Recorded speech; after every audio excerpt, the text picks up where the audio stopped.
क्योंकि मैम कोई इसे बदलना ही नहीं चाहता।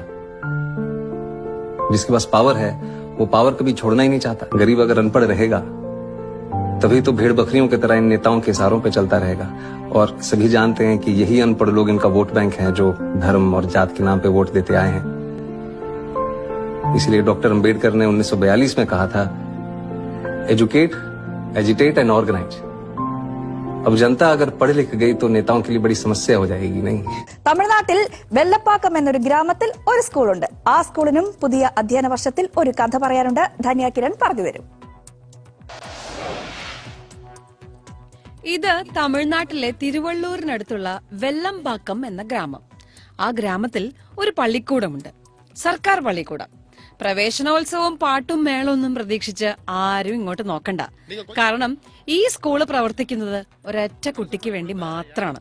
കഴിഞ്ഞ 3 വർഷമായി ഈ മിടുക്കി മാത്രമാണ് ഇവിടെ പഠിക്കാൻ എത്തുന്നത്.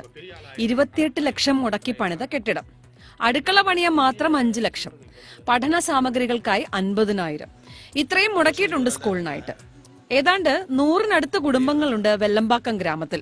പക്ഷേ സ്കൂൾ കെട്ടിടം പണിതത് മുൾച്ചെടി പടർപ്പുകളൊക്കെ നിറച്ചുള്ള ഗ്രാമത്തിന്റെ ഏറ്റവും അറ്റത്തായിട്ടാണ്. ആളും പെരുമാറ്റവും ഒന്നുമില്ലാത്ത വിജനമായ ഒരിടത്ത്. പിന്നെങ്ങനെ കുട്ടികൾ വരും? അത് മാത്രമല്ല, സർക്കാർ സ്കൂളൊക്കെ കണക്കാ. നമ്മുടെ കുട്ടികൾ സ്വകാര്യ സ്കൂളിൽ പഠിച്ച് മിടുക്കരാവട്ടെ എന്ന് കരുതുന്ന രക്ഷിതാക്കളാണ് ആ ഗ്രാമത്തിലുള്ളത്. പക്ഷെ ഈ കൊച്ചു മിടുക്കിക്ക് ഇതൊന്നും ഒരു വിഷയമല്ല. 5ാം ക്ലാസ്സിലാണ് അവള്. അവളെ നന്നായി പഠിപ്പിക്കുന്നു സ്കൂളിലെ ഒരേ ഒരു അധ്യാപിക.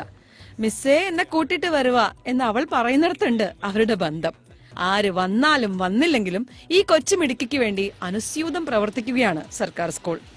കൂട്ടുകാരൊന്നും ഇല്ലെങ്കിലും സന്തോഷത്തോടെ സ്കൂളിലെത്തുന്ന ഈ മിടുമിടുക്കിക്ക് കുതിരപ്പവൻ നേട്ടങ്ങൾ ഉണ്ടാവട്ടെ അവളുടെ ജീവിതത്തില്. News desk, Manorama news.